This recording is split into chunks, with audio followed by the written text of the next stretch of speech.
Okay. Thanks so much for meeting with me after school during our PLC, and also, thanks for just collaborating with me through this whole process.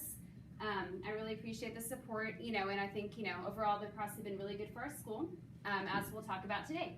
So the project that we've been working on has been hands-on science instruction in NGSS, which we know stands for Next Generation Science Standards, a school improvement project. And I'm just going to go over the agenda real quick with you, which of course you have as well. I'm going to start with just kind of a background of the project, like, kind of like why, we decided on this project and the steps that, in the initial parts of planning it, and then how it was designed. Also the implementation, like what actually happened during the project and what we found out through doing the project. And the connection to both my professional growth plan and then also to our school improvement plan. And then lastly, just what our next steps should be when moving forward for next year.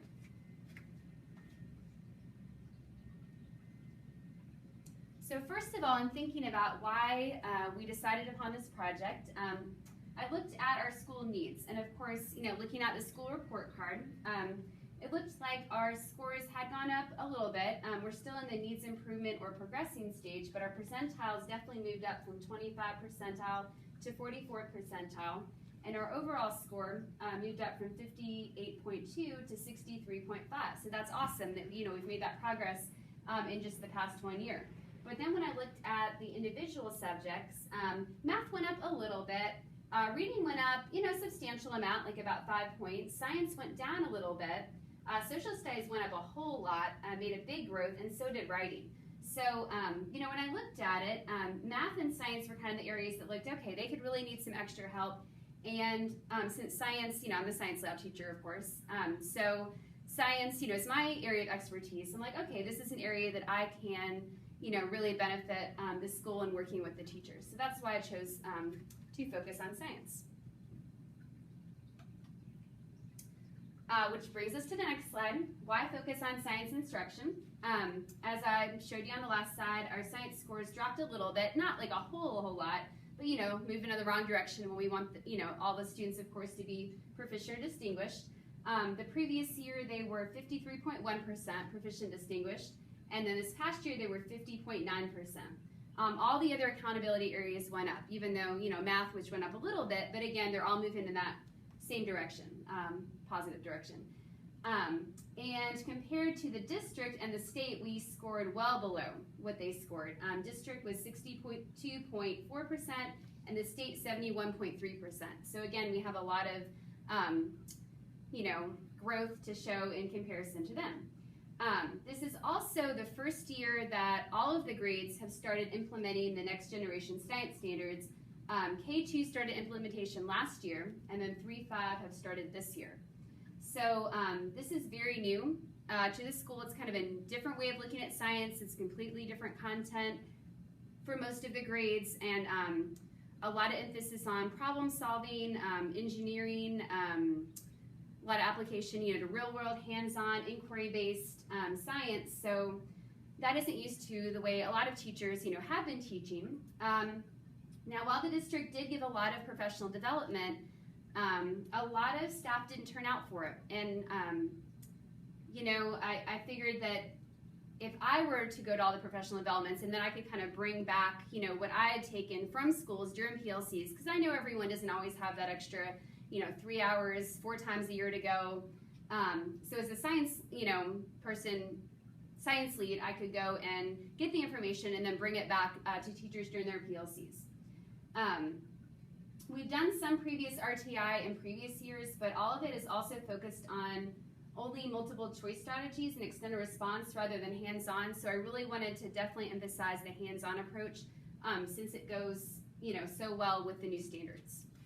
And kids just, they're just more motivated and more interested when they're actually doing science versus just reading about it or watching it. Also thinking about, why science, thinking about just kind of towards the future, a conceptual framework, looking at our mission statement, calling for developing citizens of tomorrow, and then also the university that I did this project within Campbellsville University. Their mission statement believes in preparing students to be active participants in a diverse global society. So both of those, again, we're thinking towards the future. And thinking about towards this future in terms of, where our students will be, hopefully, college bound or, career ready.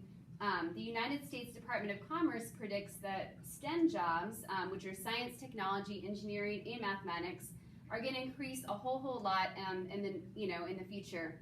The one study that I read said 17% by 2018, which is surpassing all the other non-STEM related jobs. So we really need to get the students interested in science, in engineering and math and technology, and really, give them those skills that they need so they can continue to progress on through middle and high school, and then hopefully their post-high school, whether they're college bound or, whatever career they end up with. So we need to really focus on improving the STEM-related instruction to be better prepared, to better prepare the students for the future job market.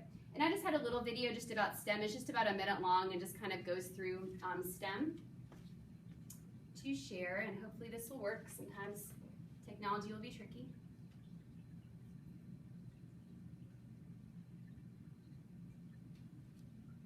Or the internet doesn't work.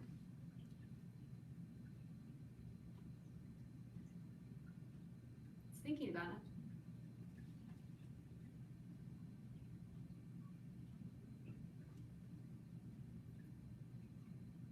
All right, let me try one more time, sorry.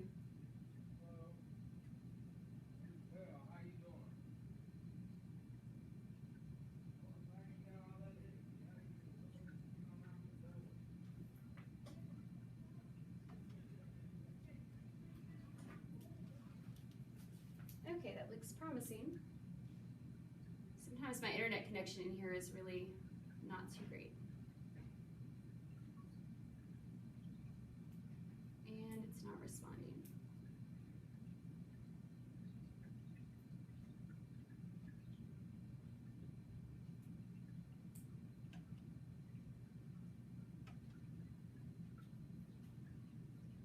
Oh, wait.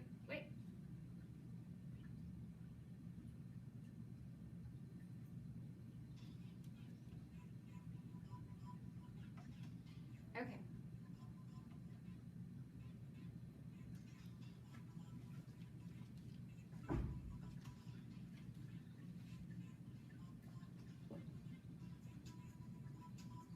So this basically just kind of goes through like just the, what STEM is, thinking about, things that relate to students. Like I actually showed this to my 5th graders because, a lot of times they complain, why do we need to learn about science?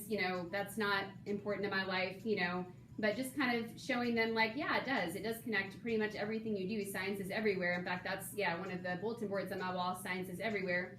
And then just going, that this is where our jobs are going to be in the future. And the fact that they can, earn more money with STEM-related jobs, and, the STEM-related jobs are our future. So just kind of to connect to that.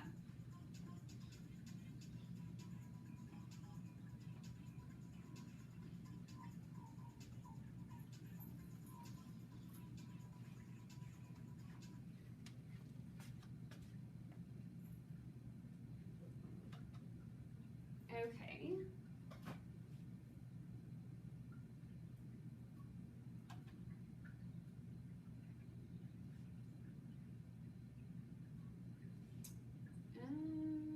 Hold on just a second, sorry.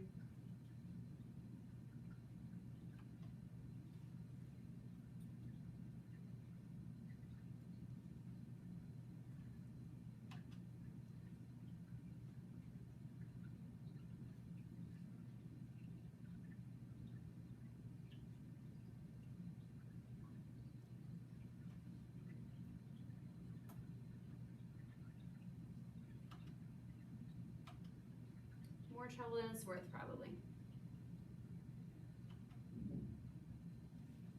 Okay, there we go. Okay, so thinking about how I got started with the project, how we started the project.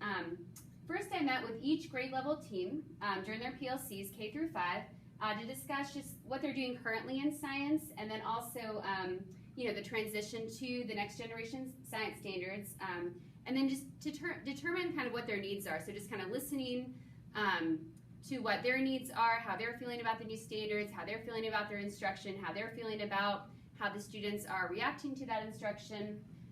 And then based on those discussions, those initial discussions, I decided to primarily focus on you all 4th grade and then also on 3rd grade for a number of reasons. First of all, this is the first year that we have done the transition to the NGSS. There's been a lack of professional development training that people have attended. 4th grade is the science accountability year, so that's also very important. Now, we did learn recently that we're actually not going to be tested for K-Prep this year for science, but it's important still to even have this in place so that we are ready for next year. Also, I found through my discussions that a lot of 3rd grade students were being pulled for ESS during the weekly science lab. All the students, do come once a week to science lab and do hands-on in here, but students that are not coming because they're getting pulled for reading or math, which of course, are important as well. If they're not doing science in their classroom, they're not doing it here, then they're not getting it anywhere. So it's real important, to get the science, the hands-on into the classroom as well. I found in discussions that there was a lot less hands-on approach in 3rd and 4th grade, and that the new standards, like I said before, are really utilizing that hands-on approach for thinking about the assessments. There's a lot of problem solving and models and thinking about things in that way. So along with that, I have another video, and I'm actually going to plug in my speakers for this one, because this one involves, I forgot to do that last time, involves listening to it. And this was a news program that had to do, sorry I'm a little tangled, that had to do with why a lot of schools have decided to move towards hands-on, a different way of doing the science. And this one focused a little bit more on high school, but I think it's applicable to all of grade levels. So again, hopefully this will work. Cross your fingers.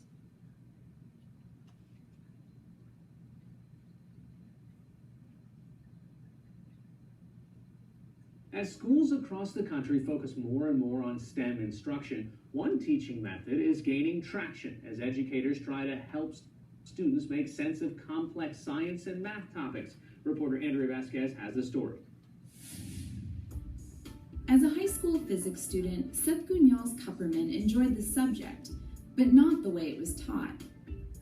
I was kind of frustrated. I don't just want to watch my physics teacher do physics in front of us. I want to do some physics. Can we do some physics, please? Now a teacher at a math and science-focused high school, Gunyals-Kupperman found the antidote in modeling instruction, an approach to teaching that relies less on lectures and textbooks and more on students' hands-on experiments. Instead of having students kind of quietly do work cloistered by themselves, they're conversing, they're deducing, they're problem solving, they're sharing. It really moves us to be learners together rather than just kind of passive receivers of knowledge. The United States ranks 25th in mathematics and 17th in science among industrialized nations, a standing the Obama administration calls unacceptable. Gunyals-Kupperman is among a growing number of educators who think modeling instruction can help change that. He and teachers from around the country and across the world gave up 3 weeks this summer to attend one of the workshops that the American Modeling Teachers Association helped put on in 20 states and 3 countries. About 10% of the physics teachers in the country have gone through a modeling workshop, and a fair fraction of the chemistry teachers. There are probably well over 1,700 teachers that are members of the American Modeling.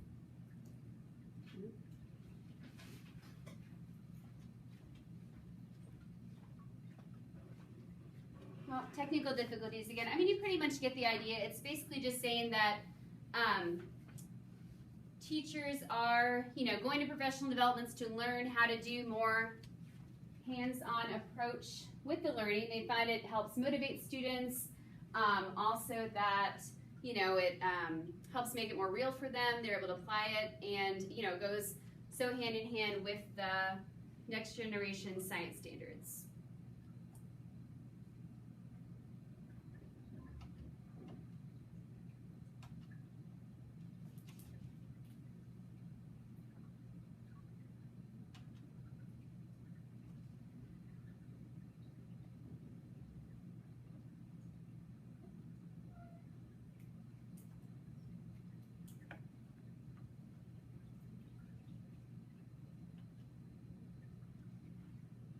All right. Okay, so thinking about how I designed the project, for the professional development plan, you know, like us meeting in the PLCs, fourth grade and third grade. Well, first of all, I did continue to collaborate with the other grades. I didn't just leave them in the dust. But by sending weekly lesson plans with standards, vocabulary, learning targets, and just what I was focusing on that week in the lab, what the focus was. So, you know, we continue that collaboration and communication, even with K2. Like I said before, I attended all of the district-provided professional development sessions for the transition to NGSS for grades K through 5. And then, you know, we met during PLCs about twice a month, and then I provided that professional development.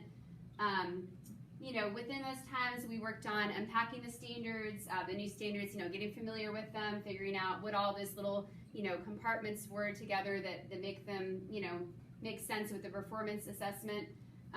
We did some hands-on demonstrations, like a lot of teachers, you know, that aren't as familiar with the hands-on, you know, they might not feel as comfortable doing something, you know, they need to have someone kind of show them how to do it. There's also some videos that, you know, I was able to share with teachers that they could, you know, kind of watch at their leisure as well to help them, again, you know, maybe see it again, how to set something up and how to do it before they did it with the kids. We did a little bit of role playing, kind of pretending like, you know, if we were the students, like what were some misconceptions we might have, or what were some, you know, management issues. Because that's another concern with doing hands-on approach is, you know, how am I going to manage these materials? How am I going to make sure the kids aren't just playing the whole time? How are we going to make sure there's actually learning taking place? We did a lot of, you know, just discussion and reflection, just, you know, what's working, what isn't, after, you know, they would go to their classrooms and do trial and error. During this, you know, these PD sessions, of course, you know, I utilized principles of adult learning to make sure that, you know, I was meeting the needs of, you know, you all, and making sure we were collaborating, you know, listening to each other, you know, being active in actually doing the activities that we wanted the students to do, and rather just, you know, talking about it. Because again, that's what increases the comfort, is just by actually doing the hands-on activities. Like when I go to the district professional developments, that's a lot of what we do, is just do the activities and then figure out, you know, what are some issues here and what we can do with the students to make it work a little better. I also allowed, you know, you all in the third grade to observe me in the lab some of the time, just to kind of understand, you know, maybe how I manage the materials and do the implementation of the hands-on lessons. And then also something we haven't done a whole lot, but I want to kind of move towards next year, we kind of talked about this a little bit, is encouraging the third and fourth grade teachers to observe each other teaching the hands-on science, and then coming back and reflecting on that during PLCs as well, to just kind of get an outside approach to someone that can help figure out what's going on. All right, and then another part of my project, this is one that I actually did just myself with the students, although, you know, I collaborated with you all a little bit on what students to pick, was a science breakfast club. And this was based on the formative and diagnostic assessments. I selected small groups of apprentice level students to participate in just an extra period of time during breakfast to do extra hands-on instruction to help just increase, you know, the proficiencies when they take their district proficiency assessments. Each session lasted about 2 weeks, 3 days a week for 45 minutes a day. So they got an extra, you know, good amount of time a week. And each session was focused on the common areas that they needed improvement from their diagnostic tests and also from formative assessments. At the beginning of each session, the students took a pre-assessment, and at the end they took a post-assessment, and that determined whether, you know, they made proficient growth. And then it also, we kind of tied in some incentives that students who participated, every day would receive kind of treats for incentive for participation, being positive, which really motivated them a lot to want to come. And then also, students who demonstrated that growth received a prize from my treasure box. So that, again, was an incentive for them to try to do well on that post-assessment. And what we found out during this project was, teachers, when they were able to practice those hands-on activities prior to using the students, we built circuits, we made electromagnets, magnetic force, practiced all those things. They really were able to feel, more comfortable with doing it with the students. We were able to discuss those student misconceptions through the role play. And I think, in general, I would think, it seemed to me teachers are a little more interested in teaching science, not going as much, kind of on the back burner, or just, a worksheet, actually being engaged in the science. It's more enjoyable, again, even as a teacher when you're doing it, versus just showing a video or passing out a worksheet. I also, one thing that we talked about during the professional development PLCs was increasing the students to lead discussions based on their investigations. Something I try to do in the lab a lot is when the students, they're investigating something and then I walk around and say, oh yeah, they figured this out, have a student come up to the document camera and have them show everyone what they got. I mean, they love that opportunity to do that, and it helps them really learn and more by teaching, and then the other students are learning from each other, which is, empowering as well. So, increasing that, from what I've heard from you all, we're doing more of that in the classroom as well, and with the guidance of the teacher, of course. And as we just looked at the student proficiency assessment just for the past 2 cycles, in the beginning for that student proficiency assessment 3, we had 59.2 in the 3rd grade scored proficient or distinguished. And then for our 4th one, they were able to rise to 65.9. So, that's showing growth. And then 4th grade went from 55.5% to 70.3%. So that's a substantial amount of growth, which I'm sure some of that is a combination of what's going on in the classroom and then also the Breakfast Club. So, positive findings. And again, along with the Breakfast Club, I found the students were motivated. I had about 8 to 10 students each session, and for the most part, they worked in pairs for their investigations, doing the different activities, similar to what we do in the lab or in the classroom, but slightly different to increase that interest. So it's not exactly the same. And again, the students were given time to present to the rest of the group. And the majority of the students, about 80% overall on average, demonstrated growth through each session, and then were able to go to the treasure box. And even the students that did not were given an opportunity to participate again. Different students were for each 2 weeks, but some students repeated that and were able to come more than once. Overall, I think the students were super motivated. They loved coming, and it's something I really would love to do next year with them. Just to do in that small atmosphere, I think, they really benefited a lot. Thinking about my professional growth plan, my professional growth plan focused on improving formative assessment into my daily instruction.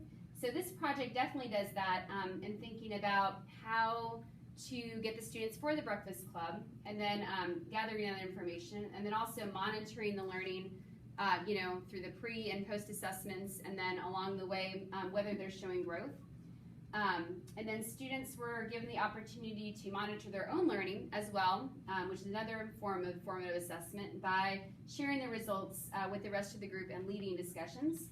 And then teachers were also encouraged to use that strategy as well, as we talked about during our professional development PLCs. Connecting to the school improvement plan, the current CSEP achievement goal requires 73.2% of the students to reach proficient or distinguished by December of this next year, and 80% or 80.9% by 2017. So that's a huge growth that we need to make. So definitely relates to that. And then similar, really our GAP goal is very similar to that, because most of our students are GAP, so they're pretty much the same numbers. And then it also includes strategies to increase proficiencies, include RTI, which Breakfast Club is an example of RTI, analysis of cascade data, which we've done in our PLC, inquiry-based learning approach, which is the focus of, you know, the professional development, and then also that weekly lab instruction, which I do in here. All right, lastly, thinking about last steps, we did, as I said, find out that, you know, our grade, fourth grade, is not accountable for science this year, but most likely will be next year. So, you know, it's important to get these foundations in place, so we're definitely ready for next year when it will count. I'd like to continue the bi-monthly PLC meetings for third and fourth grade, at least for the first half of the year, just because we didn't do it for the first half of the year last year, and even though we've done those units previously, you know, maybe we did not do it with as much of a hands-on approach as we could have or should have, especially since we will be tested next year, most likely. So yes, definitely continuing to work with the hands-on instructional strategies, especially because there will be changes in our staff. You know, this grade and third grade are not going to be the same, so we definitely need to, you know, continue that process for a while. Focus a little bit more on the engineering components, because that's something that is also part of Next Generation Science Standards. So thinking about how students can problem solve and create things to solve problems based on what they've learned. As I said before, I'd like to partner you all in third grade as peer coaches to observe each other and to provide that support, and we can talk about that in PLCs. And then I'd also like to continue the science club, breakfast club, throughout the year for the fourth grade, because I think it was very beneficial to them. I think they really enjoyed it. So overall, I think it's been a really positive process. These are just the resources I used, you know, just the curriculum maps, diagnostics, the instructional resources from the district, and the FOSS modules, which is where we get a lot of our science curriculum, and just the school report card and our scores. So that's pretty much about it. Thanks so much for staying with me. Look forward to next year.